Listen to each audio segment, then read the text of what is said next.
All right, Keaton, you're up. All right. No, I'm leaving it to Evan. Evan's got the Yeah. intro voice. Yeah. Come on. Oh, Hello, everybody, and welcome to Simply Technical. Evan Lockhart here and Keaton here as your What's hosts. up? We're joined here with Chance once again. It's been 3 years, 2 years, quite a while. been a little Chance on the while. on the last podcast we recorded in 2020, Yeah, the COVID literally the one. day before COVID shut everything down, basically. Right? Was that the? Yep, Yeah, Was that the basically. episode? That was like the big prediction of everything episode. yeah, Yeah. and it literally happened the next day. I apologize for being so red faced. I was sick, so luckily we're doing it all in person, so I'm gonna get everybody else sick. We're kind of just We're gonna definitely in person, 100%. rift, I guess. Is that we kind of just want to talk just a little about different couple things. We kind of want to start off with AI. Chance does machine learning all the time. He's a machine, so um, what's That's a kind of your stretch. background, Chance, on AI? I mean, obviously you're a software Um, software developer. yeah, background is I'm a software developer, so like tangentially, I am around AI more or less. I've never had a real like official job as an AI developer. But I mean, I did the whole AI couple classes in college, and then I've done a handful of like different things with AI. I had a couple competitions I joined. I did some I want to say it's the DoD. One of the DoD agencies puts out some competitions occasionally for AI, and so I joined a couple of those. So I've like tangentially been involved in AI, and of course I read headlines. So like not super like done it as my day job, but I mean I'm tangentially involved and can speak to like any technical aspects of it. Well, it's been. I mean, the big thing that I'm seeing is well, I guess the big thing I saw was Alpha Brain. It was like some brand, I guess. I don't know if it's a local company, local to US, but they like did some AI and replaced or did a Joe Rogan on his podcast talking about their product, and it's been like all over my timeline. Yeah, Um, like deep fake style. yeah, which obviously it's guess it's more in depth than just that, but um, I think that's starting to take off quite a bit more. I mean, we've always done the jokes. Like I've seen presidents before of like saying stupid things or past things. I don't. I guess is that going to take off?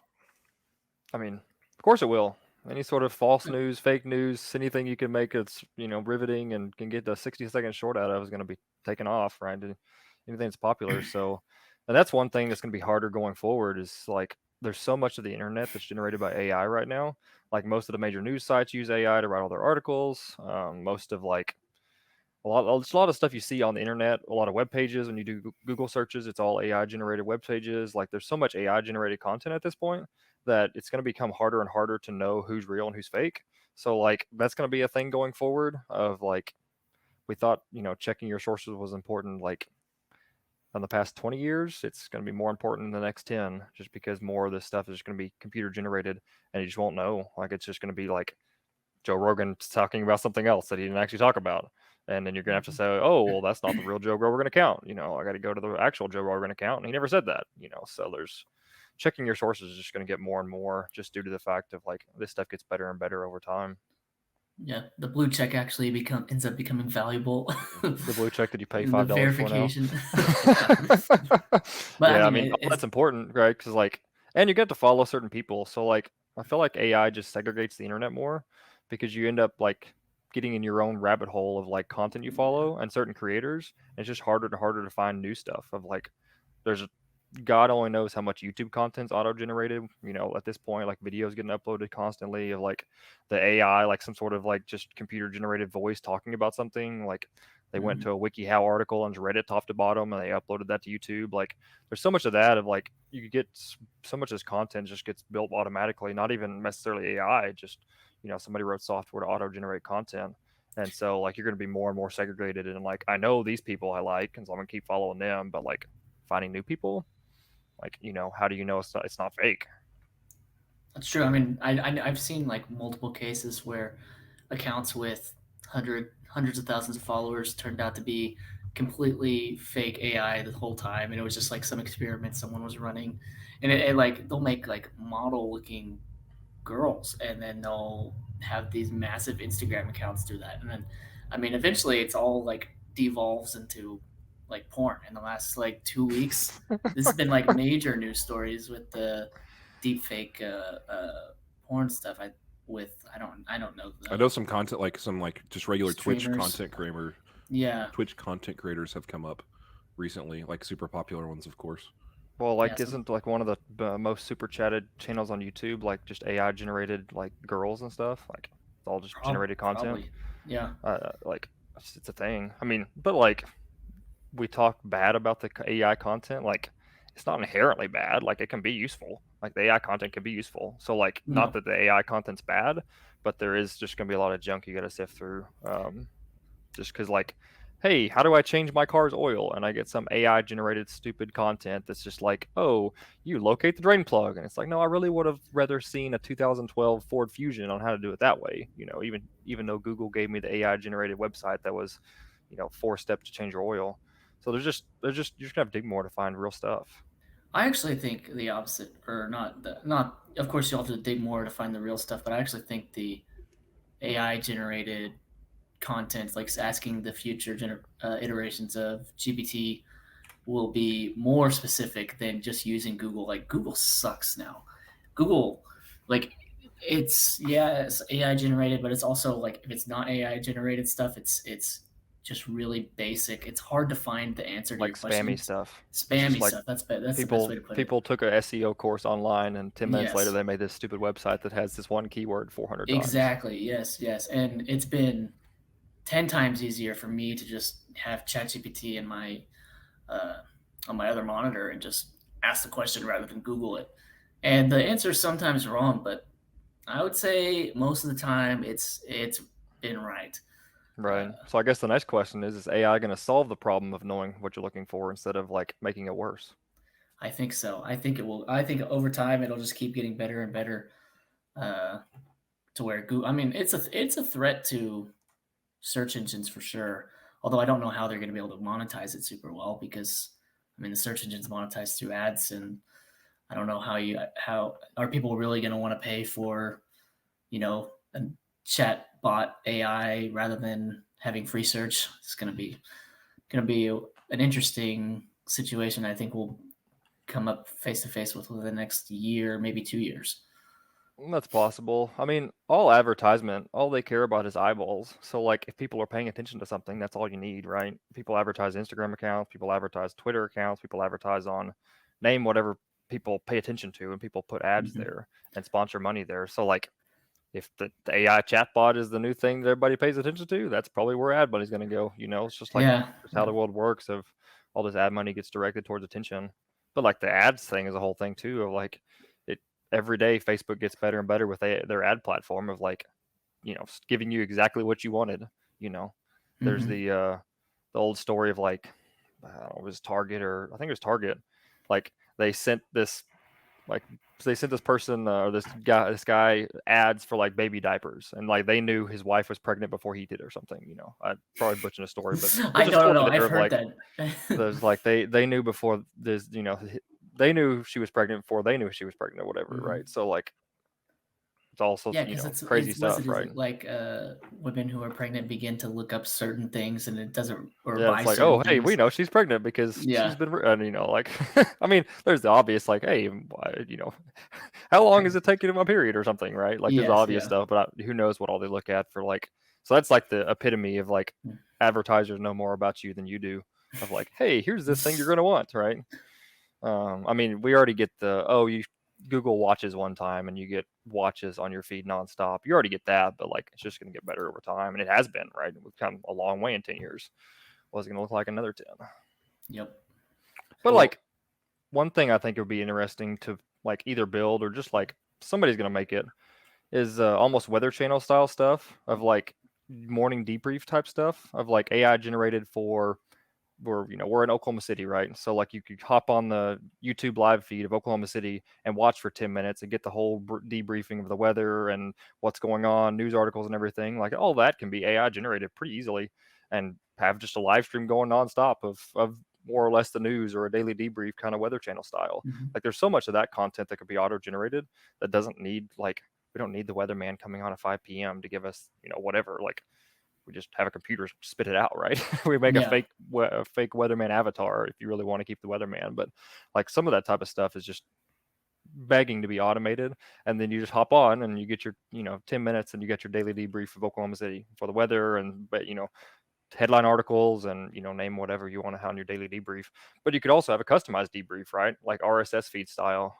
RSS feeds aren't as big of a thing now, but that's a thing that that you could more or less build the thing for some specific person, of like, hey, you're interested in biology news, so like your morning debrief is the weather in Oklahoma City for the next 3 days. It's biology news plus a handful of other important headlines.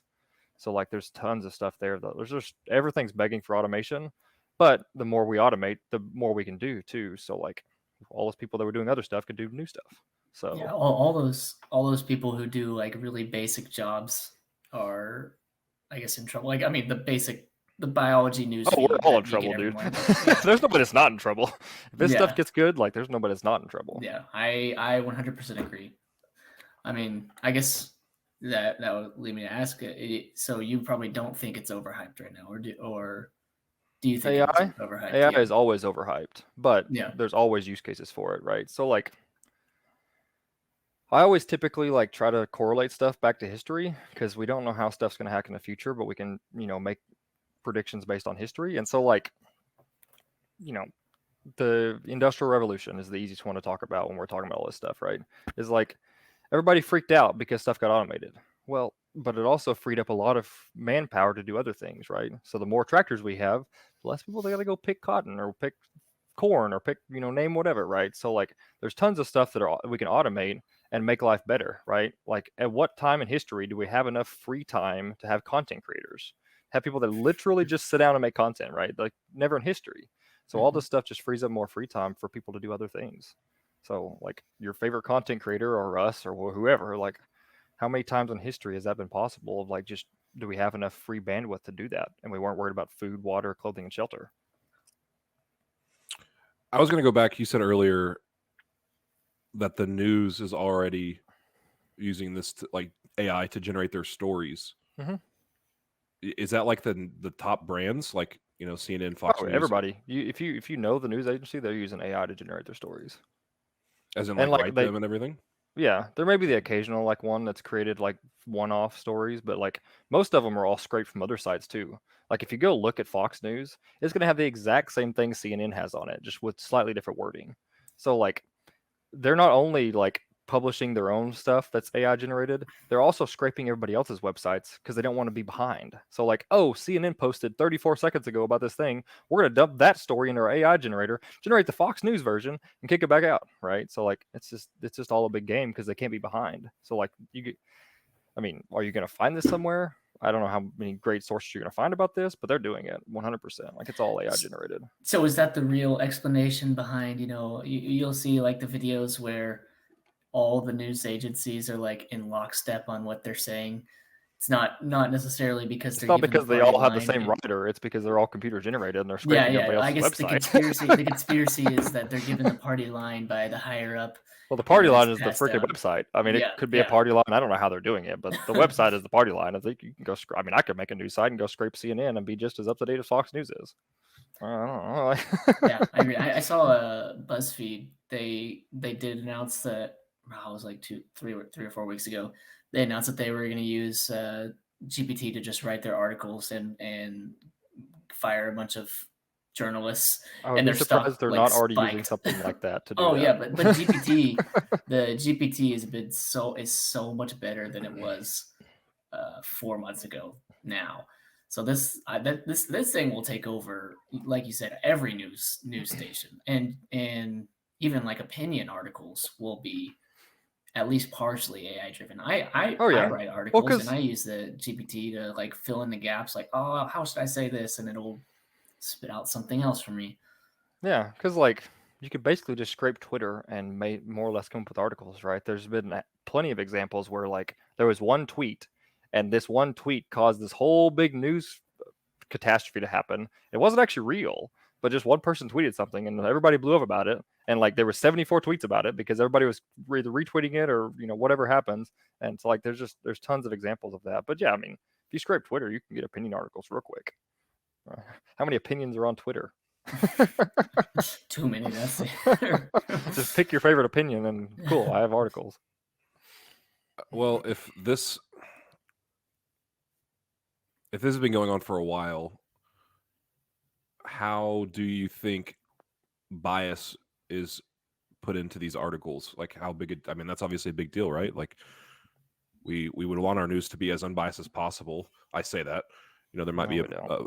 a bunch of people that don't, but No, humans want biased news. You don't want somebody that disagrees with you. You want somebody that agrees with you. That's why CNN people watch CNN and Fox people watch Fox, and name any other news agency. That's why people watch, is because you agree with them. People say they like seek out other information. They don't. They would rather have their opinions validated than have them not than unvalidated, right? Very few people actually care about unbiased news. So like you just build a bias in, right? I guess like, we just Go actually read the Fox articles compared to the CNN articles, and tell me how much bias is actually there in the actually written articles. Like I'm not up to speed on who actually is a current Fox News comment or Fox News. What are they called? contributors. Contributors, Yeah. commentators, whatever. I'm not up to date with who's actually videoing. So like the video stuff is probably more biased than the actual written stuff. But I would, as homework, you should go sit down and debate, hey, look, let's go pull up the article side by side and see how much the bias actually differs between CNN and Fox. And I would argue you're not going to find much bias. Most of your bias would be in the title. It's because nobody reads the article. So your title may be biased a little different way, but I would argue the articles are probably not that different. So you don't think it's going to be an issue that they're biased? I mean, obviously our news is already slightly biased, but it's never been an issue in all of history, so it is an issue. Is it an issue, like, philosophically speaking? If you were Socrates thinking about this, I mean, yeah, that's not a great thing, but has it ever been an issue in history? Like, we've never had unbiased news. Never, ever. because it's impossible, right? If you're writing it yourself, you always have some type of bias. Correct, and the victor always writes history, so, like, we've never had unbiased news, right? So, like, are we ever going to have unbiased news? Maybe AI will take up the gauntlet, but I don't think people will watch it. People won't pay attention to it because they would rather have their opinions validated. They'd rather feel good than have the real truth. I think are you trying to get at, Evan, the idea that the like super AIs that are being starting to be built and trained over the next few years, you think they'll have bias automatically built in just naturally because they're being trained off of all this corpus of biased text? A little bit, but I also think of like, is it a problem that we're going to have, an AI and a non-human person is writing news for us that's biased in a certain way? I mean, but as we've discussed, it's already biased. So yeah, I think it's more of a problem for not the news, like the news, obviously not, but the AIs themselves. Like, okay, let's take ChatGPT. There's been a lot of issues with the bias and protections it already has on certain deals. Like it'll write a nice poem about Biden, won't not write anything about Trump. It says he's a hateful, divisive figure, whatever, all that stuff, whatever. I think that part of bias for those type of AIs is more worrying because those are going to be more general purpose. Like those will eventually turn into your kid's math tutor, or people will build friends or friend bots that lonely people will go chat with, where the bias is a little bit more concerning. And I think it will turn in, like what Chance said, with the social media, it'll become your own echo chamber. I feel like if it's a sort of a reinforcement built AI, then it's going to learn your biases and just amplify them. It could just be just another addition to the social look media at TikTok. echo chamber. Look at any of like the big algorithms that suggest stuff to you, right? Like if you were listening to unbiased content, you wouldn't keep scrolling on TikTok, right? TikTok learns real quick what you like watching, and they'll show you what you like watching, right? So like, and TikTok's just like the most blatant example of it. I mean, there's tons of stuff of like YouTube shorts, and I mean, everybody's got their own algorithms to show you what you like. Facebook got in big trouble with it. Everybody's got their own algorithms. They show you what you like, because if you don't like it, you won't stay, right? Like that's the whole deal. They're not even they're like not even that complex of algorithms either. Like it's Instagram's the one I can think of where it literally look at how long you look at a picture, It's not about what you click on. It's It's not about about whether you it's like it. about It's what not you about if you comment. It's hang not about on it. anything. Yeah. Yep. Oh, I stopped to look at that and I Is zoomed in that, a little bit. All oh, right, we like that's that the one. That biggest one's a good one. that's the biggest predictor of what you're actually interested in, not your pseudo interests that you build by liking good things. Yeah, no, and that's what like a lot of the algorithms to show you content, especially like YouTube is one of the easiest ones to point to because everybody wants to figure out the algorithm on YouTube.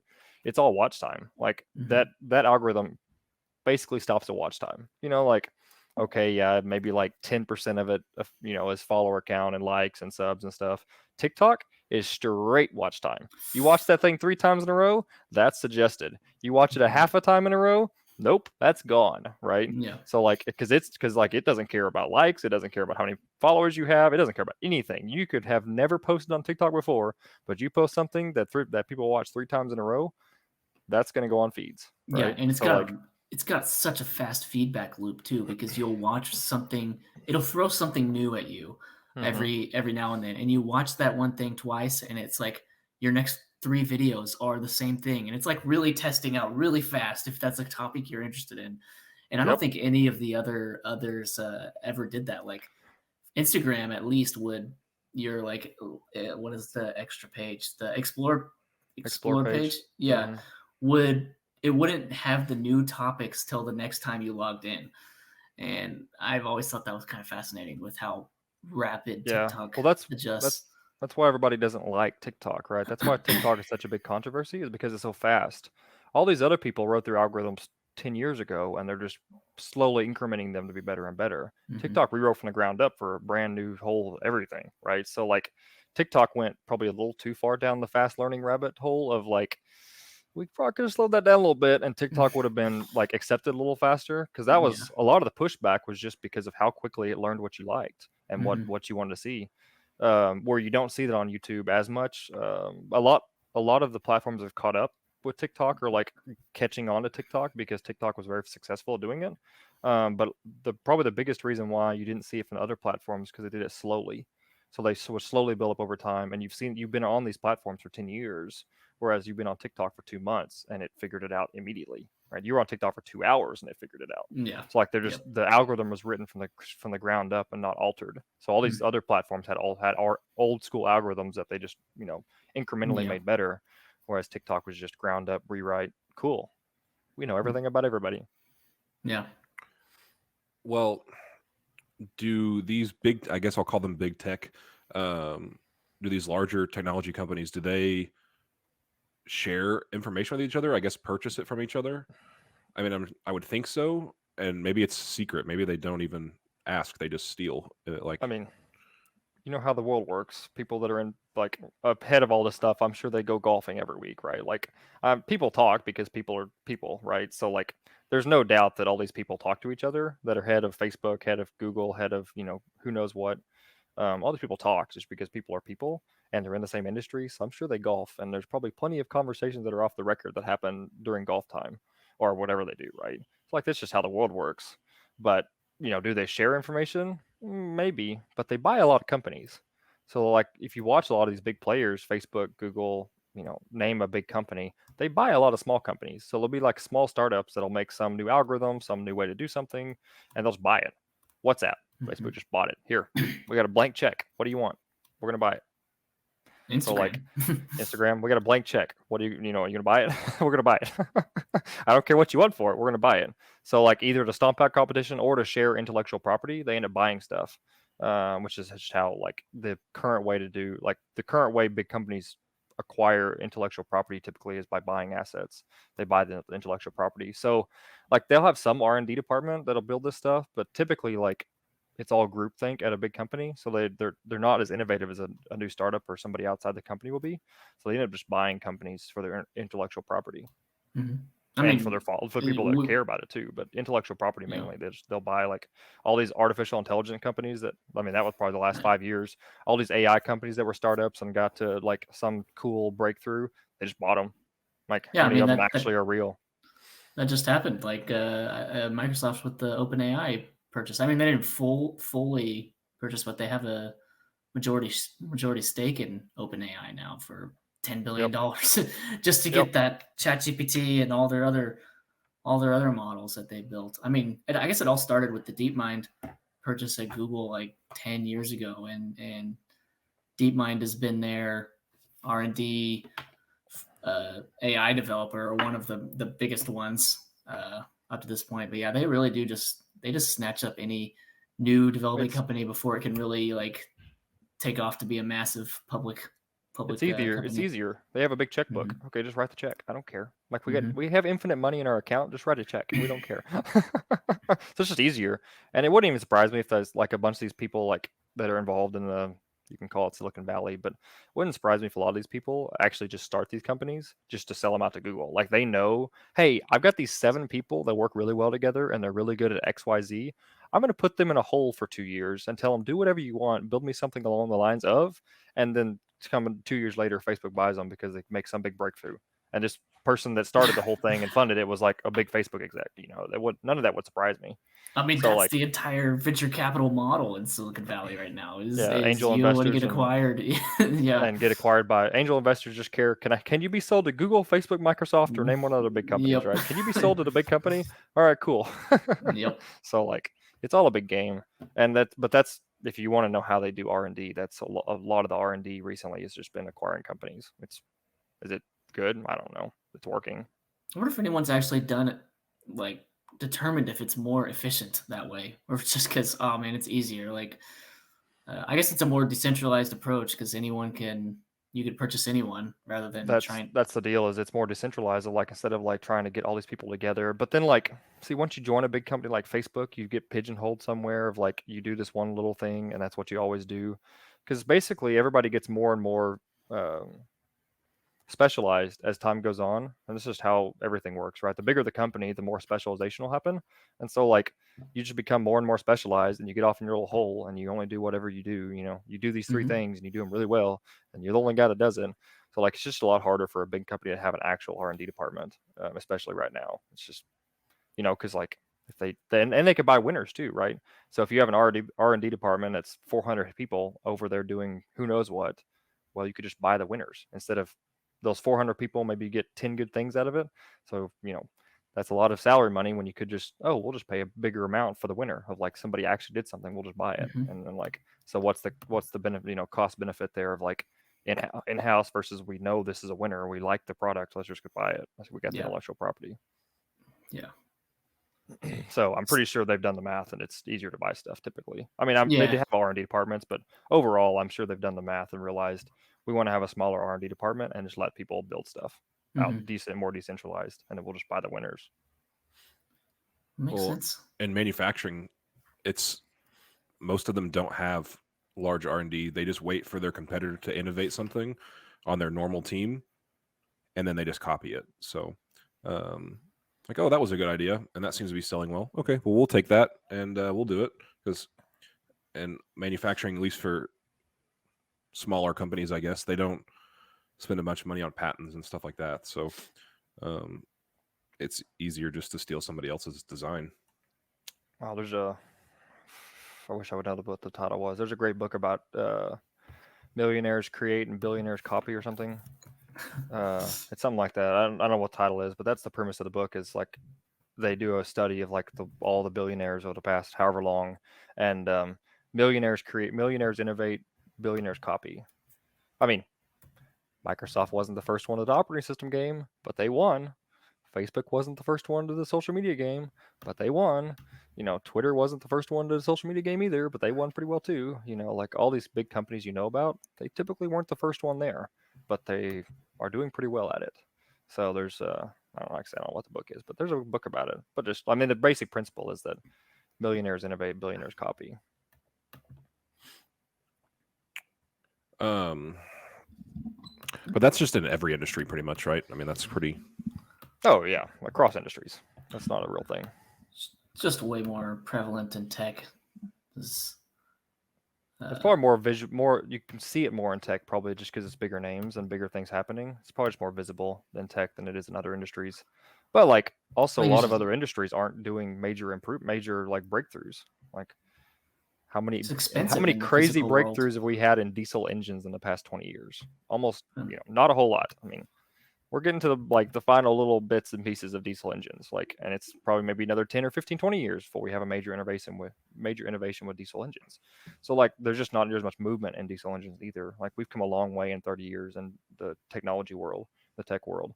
And so this is the current innovation is the tech world. So just also part of it's probably just bias from you not knowing, just hearing stuff recency bias versus actually how it works. Like if you're around 50 years ago, 60 years ago, and we were having crazy, whatever, name it, I don't know, some other industry like telecom, radio, right? Radio and TV broadcasting, right? There was way more, things happening there 60 years ago than there is today. TV broadcasting is basically just TV broadcasting. We've been doing it for however long, 50, 60, 70 years, and we added color at some point. No real innovations. Yeah, this is kind of what we some more talked about in pixels. the first podcast that we did was the world of bits has advanced a lot in the last 50 years, while the world of like atoms, like physical products, has just incrementally gotten better. Yeah, like how many innovations has the iPhone had in the last 5 years? Basically zero. Like there's not a whole lot of innovation there. There's An really iPhone not 5 that years much. ago is basically the same as an iPhone now, but you got a bigger camera, or you got another camera, or you Yes. have like a few more pixels on your screen, or like Or I don't know, we features. made the camera better, or we made the camera better. Like Yeah, the we leap put a from camera on the face that scans your face, so you can log in. Like the leap from iPod Touch to iPhone is orders of magnitude greater than any change in iPhone model that they've had since the original iPhone came out. exactly. What is his name? Tim Cook or whatever. Like basically, you can more or less AI generate his speech for the next iPhone release. Like the Yep. last 5 years have all been the same. Hey, we put a new camera on it. Hey, there's there's 3 cameras. We put 4 on the big one, so you can get 4 cameras now. Like I don't know. It's just kind of how it works. Everything slows down at some point, right? I mean, how much I think faster have stuff everything. gotten? Like processors and Yeah. stuff. Our processing power has not gone. Like Moore's law is dead. Like we are not having breakthroughs in processing power. It's just not happening. So there's just a lot of stuff that slows down over time, and tech is just still the thing that hasn't slowed down that much. I wonder if the reason the tech hasn't slowed down is because it's so freaking cheap. I mean, is essentially a kid who has a laptop can start a multi-million-dollar company, whereas in the physical world, you need millions of dollars to do any kind of innovation. So there's a much bigger barrier to entry to innovate in the physical world versus the software world. Oh yeah, no, I mean, it's kind of one of you almost have to hit a home run in the software world to make it big, but it's a whole lot easier to hit a home run as far as capital investment's concerned, right? You just put it's more or less time investment, Yeah. and how good you are at working with technology, whether you're better, you put these pieces together nobody has put together before, or whatever it is, how good you are at putting pieces together. Maybe your hour is worth 10 of somebody else's, and you can build a company in a lot less time, or who knows. But there's just so much variation in the software world, and the barrier to entry is nothing. I mean, you have an internet connection. If you have an internet connection, you can learn to write software, or learn to do stuff with software, or learn to do stuff in the tech industry. So the barrier to entry is almost nothing. Yeah. $200 for a computer plus $20 a month for an internet connection. Cool. You can innovate. You can make a new thing. Yep. Okay, so that leads me to my next question. Do you think basic software programmers are going to be completely commoditized by the new generations of AI? Yes and no. I think that we will start moving that direction of more generated code. But so code generation is already a thing. We already do a lot of code generation. And we're basically just consistently making better code generation as software developers. So will some developers be out of a job because we can code generate stuff? Probably. But you're going to see it in the website designing world first. You're going to see it in the Squarespace type world first, the Wix type space first, which those developers are already more or less gone because we have Squarespace and Wix, and people can build their own. It's just going to be better. It's going to be more more customized, of somebody can type into a chat what they want and get a website generated instead of actually dragging and dropping stuff. You're going to see it there first before you see it in any big industry. But as with anything, over time, as these things get better, we will, people will start doing less and less of it, machines doing more and more of it. whether it's artificial intelligence or we just get a better way to do it. If you look at languages over time, it was very, very painful to write a web server in 1994. It's Mm-hmm. not very painful now. Like you can basically write a web server immediately because somebody wrote it already and you just use it. So now there's like a ton of different reasons why that's the case, but over time we get better and better at writing abstract code that could turn into machine instructions, right? So like Python is a big player right now of like Python is basically English and it does pretty well of like you could write one line of Python and execute 10 billion machine instructions on the one line of Python. But then all that's doing is code generation. It's saying, hey, I know how your one line of Python, you wrote that. Let me translate that into what the machine can write and read and understand, and now it's going to execute it, right? The machine doesn't actually understand your for loop. The machine has code generated code from your Python code that understands the for loop. Machines have no concept of for loops. So like there's stuff like that of like everything is code generation if you boil it down to the nitty gritty details. So like will that get better? Yes, it's gotten better every year. Will developers actually get replaced by AI bots?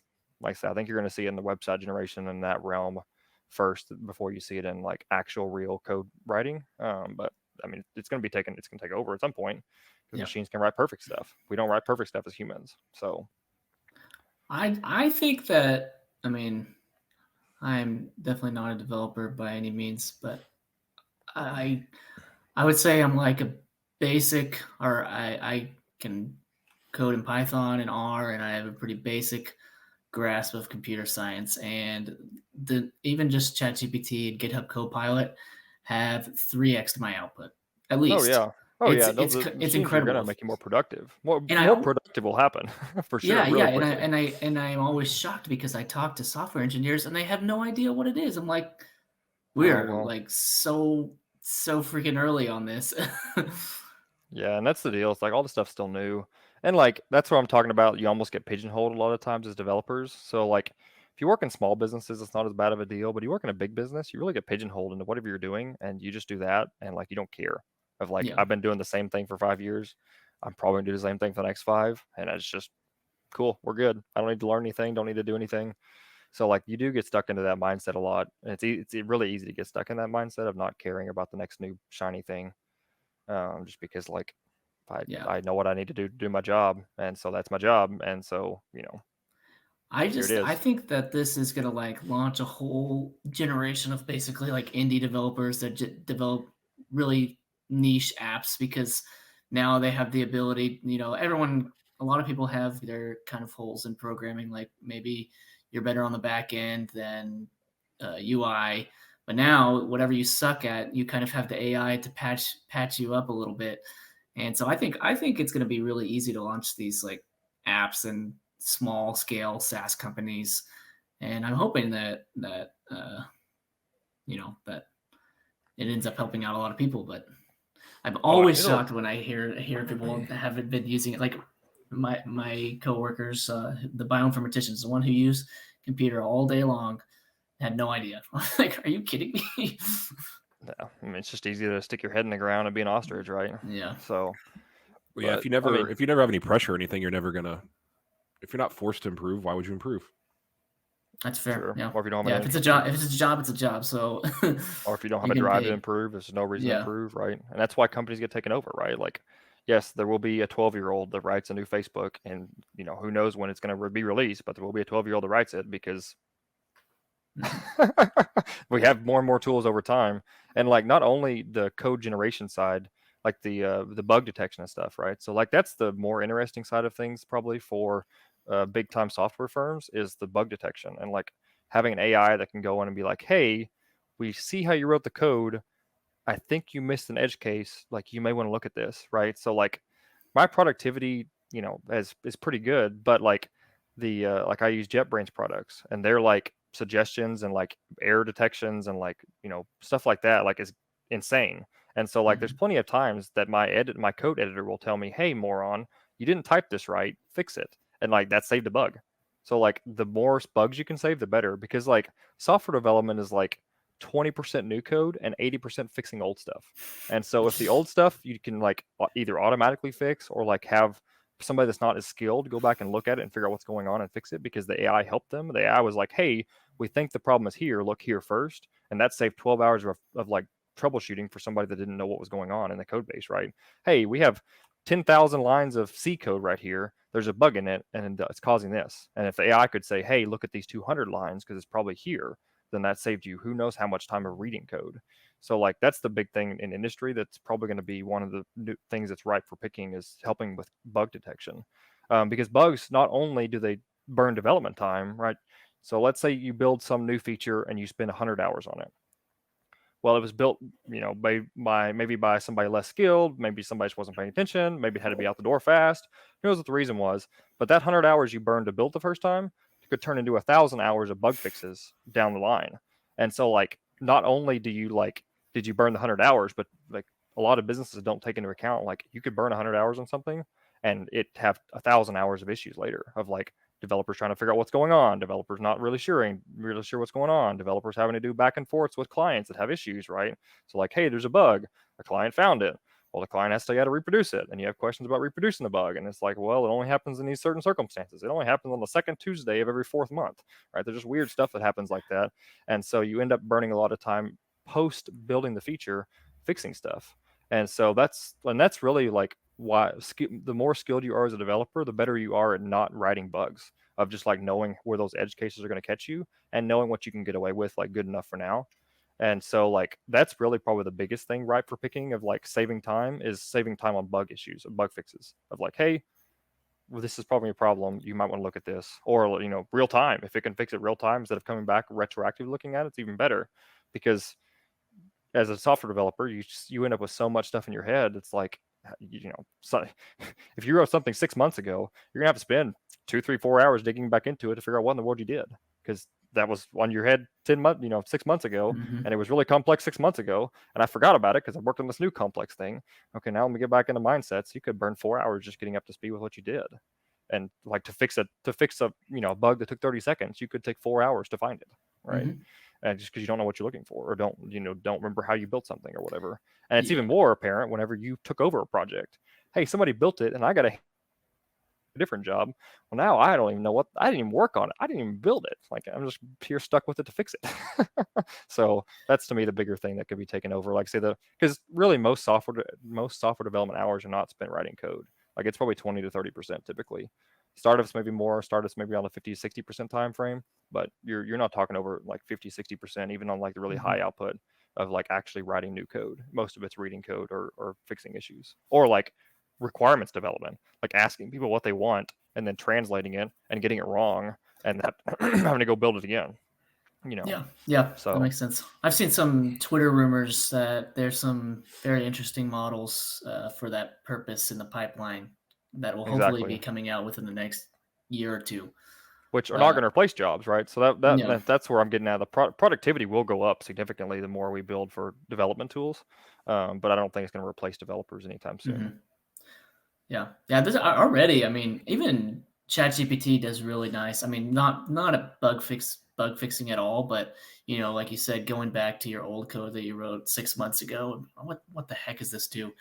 You could just copy and paste it into ChatGPT, and it works pretty freaking well on Right. breaking those things down. So Right. And I don't know. I haven't put a 1,000,000 line code base into ChatGPT or something to figure out how well it actually works. I don't But think like, a million lines is not going to upload into yeah, into ChatGPT. You'll have to use the API. It'll probably cost a lot of because money. that's what the bigger thing is going to be, is like, can I feed you this 1,000,000 line code base and you figure out what's all wrong with it, right? Can Mm-hmm. your AI go say, hey, I just generated 600 tickets for issues that are wrong with it. I'm going to send my junior developers on these 600 tickets, and they're going to go read the code and see if this is actual, do a triaging of like, this is a real vulnerability, right? So all your CVEs and stuff, like, I forget what it stands for, but vulnerabilities, like security vulnerabilities and stuff, like it's possible you could do AI detection for security vulnerabilities and stuff like that. So like, this can be a really big section of the world if somebody can do it well and do it right. Companies gonna pay out the wazoo, because like, when you're talking about saving developer hours, you're talking about a lot of money real quick, because that development hour is 100, 150, $200, $300, $400 an hour, and if you can Mm-hmm. save them any like, it doesn't take very many of those to add up to a big price tag. So like, if you can say, hey, here's a 1,000,000 line code base, here's 600 tickets you should go look at, and send your junior developers at it that are $30, $40 an hour, $50 an hour, send your junior devs at it and see, and they can triage. here's what the AI thought was wrong. Have your junior developer look at it. That's a whole lot cheaper than, hey, senior developer, we just found a bug issue. You're going to sit on a 3-hour meeting discussing with the client what the bug was, and you're going to spend another 12 hours figuring out what was wrong. And that, whatever, 14, 15, 16, 18, 20 hours, like it took to like, of that senior developer time, like that's some serious money. Like you're talking 3, 4, 5 grand for that one bug fix. So that money adds up quickly. So like if somebody can pull that off, like they should be able to make out pretty well and like help productivity a ton, right? So that's another case of where like somebody can be a lot more productive because they have this great thing that's helping out with, and security vulnerability is a big thing. Like if we can help with Sev 1 security vulnerabilities, like 0-day attacks or 1-day attacks, like that's huge. Because these companies pay like $100,000-$200,000 ransoms for people to find 0 days. So like if you can have an AI to go generate those 0-day vulnerabilities, or at least something to point you in the right direction, like that could be huge. And I want to clarify something. The software developers, they reuse old code all the time, right? It's not like when you say it's generating code for you, a lot of times you've already generated some of that code before. Am I getting those mixed up a little bit? But potentially. So like a lot of what I've seen with ChatGPT is it just taking like some sort of template from some random either Stack Overflow article or like the main documentation for that tooling, and just like putting your names into the template. Like I haven't really seen like a lot of real like examples of it, other than just like, hey, how do I write a React component? And it takes the React template from the React documentation and spits whatever you told it to put in there. So it's not like, yes, you probably already generated it, because React, like just to build a basic React component, you're talking like 30 or 40 lines of just boilerplate junk code you have to write because it's React. But like that 30, 40 lines could have been 600 lines, before you started using React. So like the React got the 600 lines down to 20 lines, 30 lines, and then maybe ChatGPT can help you auto generate the 30. But a lot of the times that auto generation is not complex. It's just, hey, I want to name the component this. Like my IDE does that, right? If I have a React component template, I can go put it in there and I can tell it I want a component called this, and it goes ahead and spits in the 30 lines of React boilerplate that I wanted in there. So a lot of that's already existing, the really basic code generation. And that's what I was talking about. Like we already use code generation a ton. Like I use code generation on my APIs. So I build API documentation automatically. And so I can code generate the API, the other side of the API, I can code generate the interfaces.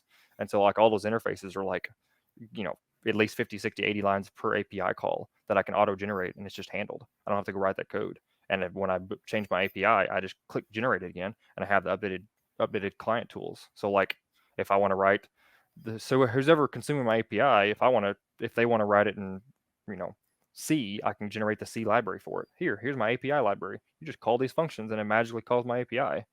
So there's just a ton of that of like, we already code generate so much of like, we just boilerplate code generate, right? Well, the Python example, right? If you write a line of Python and the actual Python interpreter goes and code generates the actual machine instructions to go run on the machine. So like there's so much code generation already that happens that you wouldn't even know if you weren't thinking about it. But the cool part about something like ChatGPT or something is you could write it in English and maybe get a good example of what's going on and have a copy and paste code you can fill in, right? Like that's the idea, is you can write in English and ChatGPT will create it for you. Yeah, that's the entire basis. Someone who's never programmed that at least has an IDE and has downloaded all the libraries, and so at least somewhat knows what they are doing, can put something in basic English terms, and you'll get a basic output that might have taken some time. The thing is, you're not going to get what I found is you're not going to get, I want this app and I want to do this, write it in Python code from. It's not going to do that for you. It's more like, okay, I want to, what's a good library for converting text to speech, or text to speech. And then it gives you like some libraries, it gives you some code to convert a basic text to speech. And then you're like, okay, the next step is I want to do such and such. And then you just go step by step, essentially the same way you would program, write a program, just keep it. It's still fairly rudimentary and basic, but yeah. And that's what I was thinking with like, what's really going to happen is like the Wix stuff is going to say like, I want a web page to look like Fox News, except I want it to have my stuff on it or something, right? So people can more easily, instead of dragging and dropping things and doing minor tweaks, people can more easily just write in English or use some sort of other abstraction on top of the actual website building and have it, right? So like that's kind of what I'm thinking. Like, hey, I want to, like, when you're signing up for Wix, you say I want a chat bot on my website. Okay, cool. The chat bot's on your website. You don't have to go like set it up. It's just automatically set up.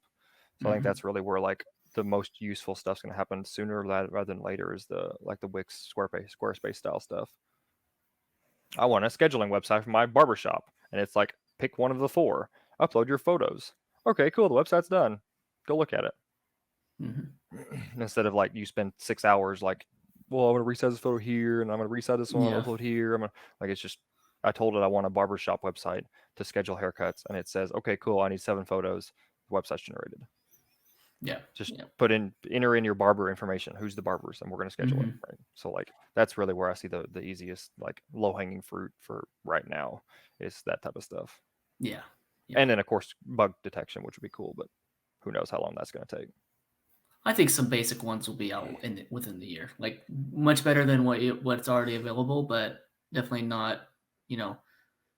I mean, saving some hours, not all the developer hours. Right. Well, let's kind of wrap it up here a little bit. Chance, Keaton, do you guys have any hot takes you want to talk about with AI or coding software development? Hot takes. Amazon is going to be flooded in the next 6 months with new books and new PDFs and new silly things about like people auto-generating all this stuff and just submitting it to Amazon for release. I don't know if that's a hot take, but that's going to happen. Yeah, 100%. Well, 100%. That's exactly ChatGPT, please write me a book on how to change your oil. Cool. Yep. Amazon just got a book on how to change your oil. Yeah.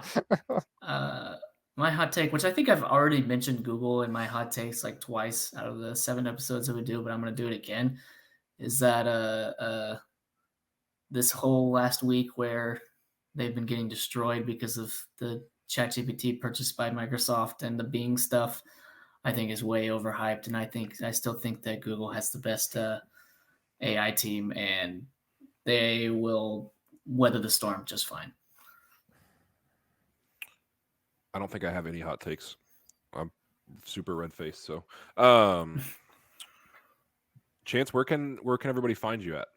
Where can they look up your super smart ideas and ask you questions? Good question. Instagram, the real C Turner. The real C Turner. Yeah, perfect. It's about all I know. We'll put your tags below, of course. Probably should have asked that in the beginning, but here we are. Well, now they know I'm not that dumb, so now they can come check me out. Yeah. Okay. Well, this has been Simply Technical. Thank you guys so much for watching or listening, and we'll catch you on the next episode.